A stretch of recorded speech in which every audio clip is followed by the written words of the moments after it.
idol, kung wala kay kwarta, na kay gusto paliton, di man ka makapalit. At wali ang kwarta, kuan gid importante gid sa imong kinabuhi. Wa kay kwarta di ka mabuhi, di ba? Nagdako ka tungod kay na kay kwarta. So ay mo to kanang way kwarta, basta mailag bahalag way kwarta basta kuan aning mailag lawas.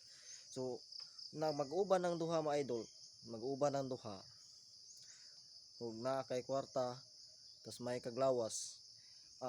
Tanaw mo na sa mga mall mga idol, kakita mo muna nagsusuroy di sa mga mall ug kuan man na ani, di man na malipayon. So ang kwarta gid mao gi makadag kalipay nimo, di ba mga idol? So, ang kwarta angay ika kuan ng kwarta nga nang dili importante sa kinabuhi. Importante gina idol. Ngon ng uban nga sama nang masakit ka di hilan